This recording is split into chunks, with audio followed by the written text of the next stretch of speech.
You are listening to the Novel Writing Podcast, episode 192. I'm your host, Colleen Mitchell. Grab a cup, cozy up, and let's get to writing.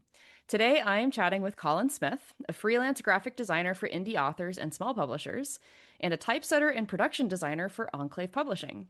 I met Collin at the 2025 Realm Makers Conference and jumped at the chance to talk to him about finding reputable freelancers. So, Collin, welcome to the show. Hey, thanks so much for having me. I'm excited for this conversation. Me too. Okay, let's just dive in and have you tell our listeners a little bit more about your background and how you got into freelancing. Oh man, this is so fun. Okay, so I will try to keep this short because we could spend the whole time talking about this journey. So I actually I went to school for computer science and took my first class in coding and failed out miserably. My my first class. It was only by the grace of God that I passed. I got a C, thank goodness. But yeah, I knew that that wasn't the path for me, and so knew I had to kind of change lanes. And through different like aptitude tests that the university made me take, I landed in graphic design, which is hilarious because I have up to that point had no experience in art or design or anything like that, but really took to it in college. And so, yeah, that's what I graduated with a degree in that and worked, some jobs here and there in the design world. And then in 2020, I'm sure everyone remembers 2020 and how crazy that was. But I had an opportunity through another freelancer, my father-in-law, in fact, to do some book cover design. Had never done it before, but he said, "Why don't you give it a shot?" He had some extra projects, and so I gave it a rip and fell in love.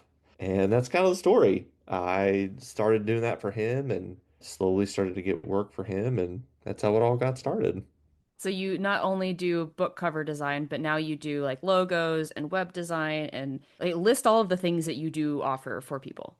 Oh yeah. Oh my gosh, yeah. So you're right. That's kind of where my love started was in book cover design. And then we moved into typesetting, which in college, we kind of took how college goes. You take a smattering of different courses and classes to see what kind of clicks. And we had one class on InDesign, and I loved it, and everyone hated it.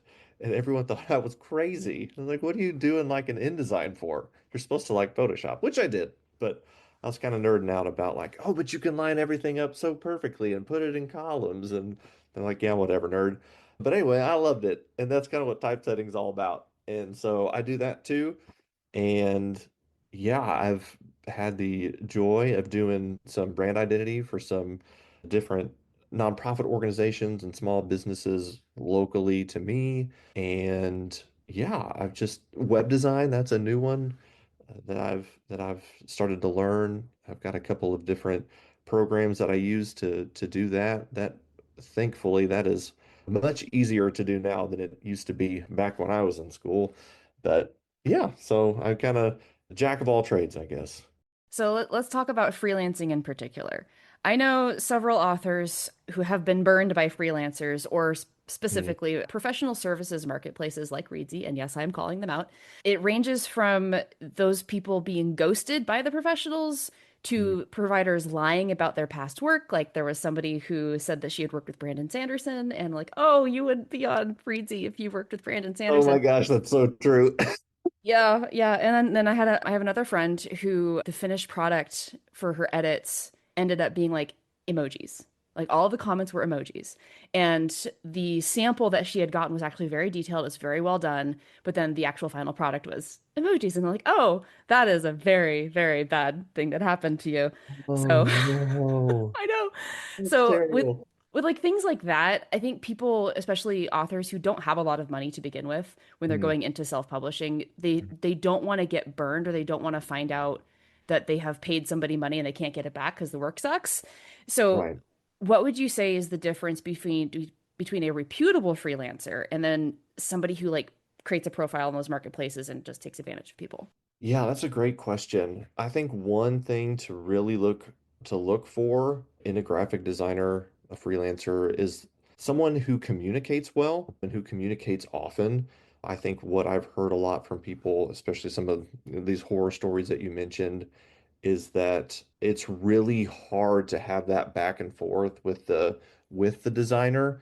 And from my experience, it's absolutely essential for there to be an open line of communication between the designer and the author. Because, at least for me, I know how much time and effort that authors put into their books. I know how important these stories are to them. And so it's really important for me to ask a lot of questions up front going into the, book cover design process. And so I think if you're running into somebody who isn't open to communication, it's kind of well, it's my way or the highway. I think for me that's a big red flag that they're not going to be very fun to work with. Another thing that I think is super important is a graphic designer that you're working with is transparent, especially about things like pricing, things like timeline. A lot of times, freelancers that are maybe not more reputable, they'll be a little bit vague on, well, how long this is this going to take? Well, how much is this going to cost? And if you hear the words, well, I'll tell you when we're done, that's probably not that's probably not a good sign that that's somebody you want to work with. So, yeah, with transparency, communication, both of those things are super important when looking for somebody who you want to freelance with. And also, an up-to-date portfolio is super, super important. If they're not willing to share their portfolio with you, that should be a major red flag.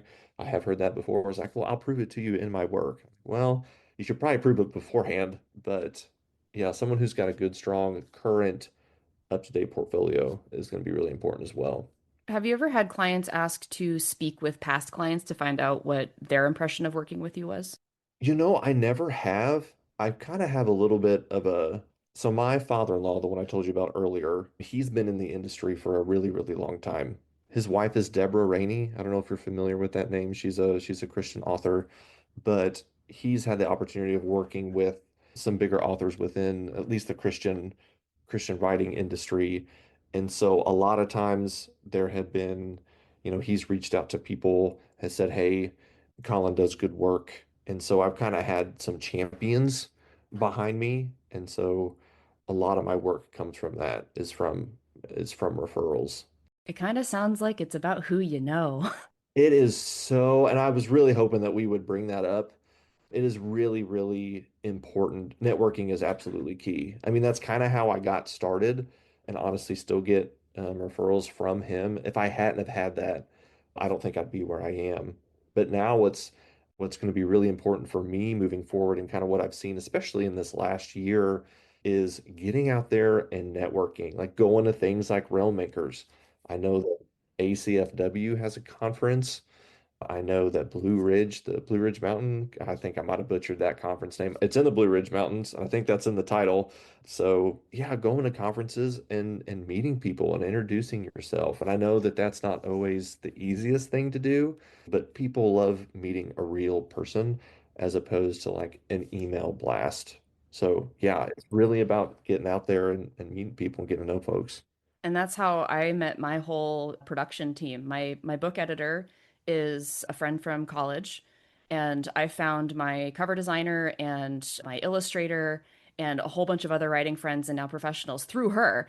And Oh, wow. something she has always said is don't hire somebody just off of the internet unless you know somebody personally who has worked with them.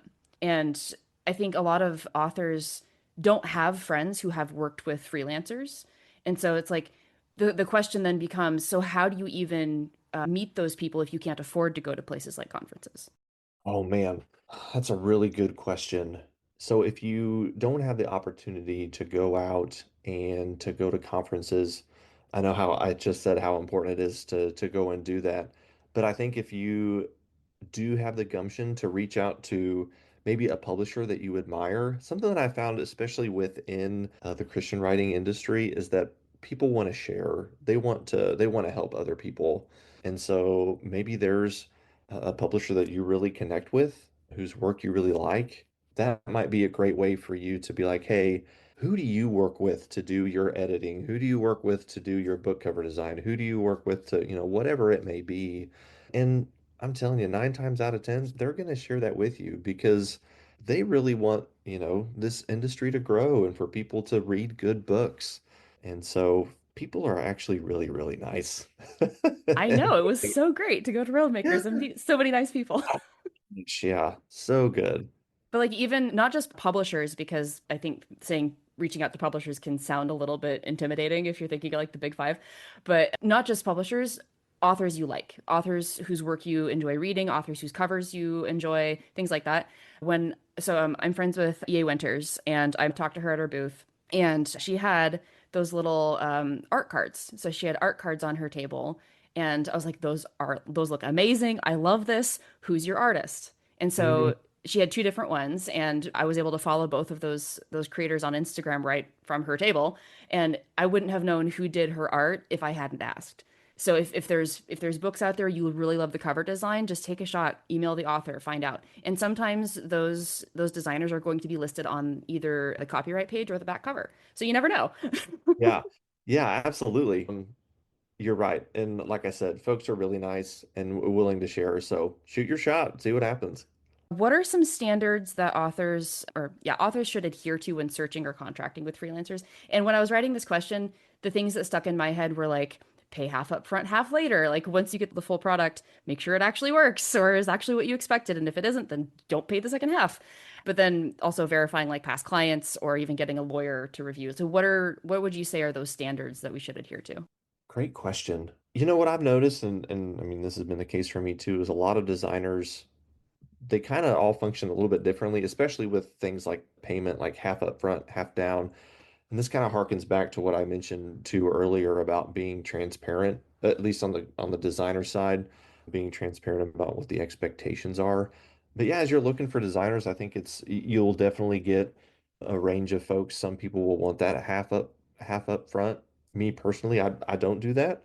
Haven't done that in the past, but I think that's a good way to show that as an author that you are serious about the work and that you value the designer's work.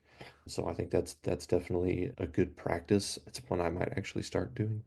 And having a contract, and I don't know if it's always necessary for a lawyer to look it over, but I think it is really important that if a designer has set a contract out that you take the time to read it. And if they don't, and you would feel more comfortable with having some, hey, can we set some parameters right off the bat and put these things in writing?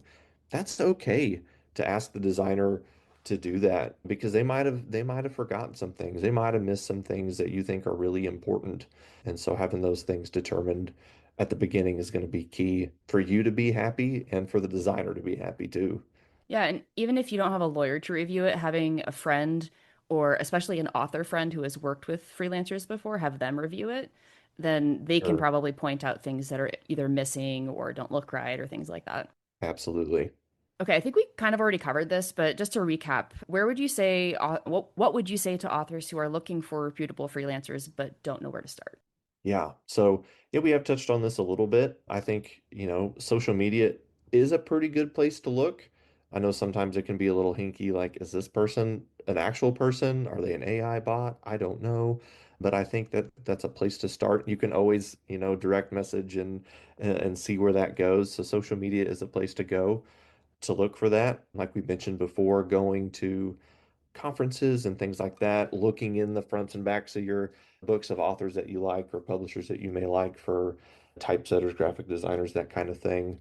There is a resource that I literally just learned about this week that I didn't know existed that I think is an excellent resource. It's the Christian Writers Market Guide. It's a big old book. Ooh. Yeah, oh, yes. So it's basically, if anyone remembers the Yellow Pages, it's basically it's basically the yellow pages for Christian writers. And what's in it, you choose to be in it. You just kind of write to them and say, "Hey, can I be at this?" and fill your information out. And there's agents, editors, authors, publishers, book designers, typesetters, anything or anyone that you might need to get a hold of to write your book, it's in this book. So again, that's the Christian Writers Market Guide. So be sure to check that one out too. I will definitely be linking that in the description. Yeah. All right, is there anything that we didn't cover that you want to talk about today? Oh man. I guess what I'll say is that like As a freelance graphic designer, especially someone who specializes in book cover design and typesetting, it is so important for your book, for your work to be presented well. Like I said before, if you've got a good designer on your side, we understand what it's been like for you to go through the crucible of getting that book to this point, right? To this point to where you're ready to put it out into the world. And we desperately want to work with you to make that happen. And I would say that it's worth the investment to reach out to someone to have that done for you and to have it done well. Yeah, because your work's worth it.